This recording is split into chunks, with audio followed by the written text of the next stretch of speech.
Mradi wa ukarabati wa barabara kuu ya Winooski, sasisho la mradi la mwezi wa Machi mwaka 2026.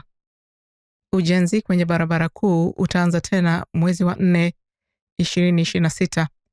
Wafanyikazi watakamilisha uwekaji wa lami na alama za barabarani kati ya barabara za Stevens na shule za Winooski.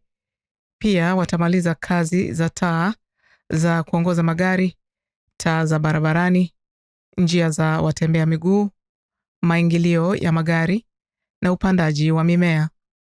Saa za kazi zitakuwa Jumatatu hadi Ijumaa, saa 1 asubuhi hadi saa 1 jioni. Mradi unatarajiwa kukamilika kufikia majira ya kiangazi ya mwaka 2026. Barabara kuu haitapunguzwa kwa njia moja ya kupita magari kwa saa 24 kwa siku kwa ajili ya ujenzi mwaka huu, na magari hayataelekezwa kupita barabara za Tigan au Weaver. Badala yake, wafanyikazi watatumia kufunga sehemu za pembeni ya barabara na njia za magari, kubadilisha mwelekeo wa njia, kuruhusu magari kupita upande mmoja huku yakiongozwa na wafanyikazi, na kufunga kwa muda mfupi mitaa ya pembeni kwa kutumia njia mbadala za muda.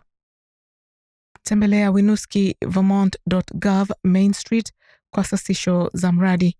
Ikiwa una maswali au wasiwasi kuhusu mradi huu, piga simu nambari 802-595-4399 au tuma barua pepe kwa info@winooskimainstreet.com. Pia katika mwaka huu kuna ujenzi unaoendelea karibu na sehemu ya kutokea barabara kuu exit nambari 16, yaani ile njia inayowawezesha madereva kuingia au kutoka kwenye barabara kuu. Mradi huu unajulikana kama mradi wa Diverging Diamond Interchange. Eneo la mradi linaanzia kwenye mpaka wa mji wa Winooski na linaendelea kuelekea kaskazini kwenye barabara kuu ya US Route nambari 27 kwa umbali wa zaidi kidogo ya maili 1 hadi barabara ya Sunderland Woods. Madereva wanashauriwa kutarajia ucheleweshaji barabarani, kupanga muda wa ziada wa safari au kutumia njia mbadala. Pia wanaweza kufikiria kusafiri pamoja, yaani carpooling kwa lugha ya Kiingereza, kutumia usafiri wa umma, kuendesha baiskeli au kutembea kwa miguu.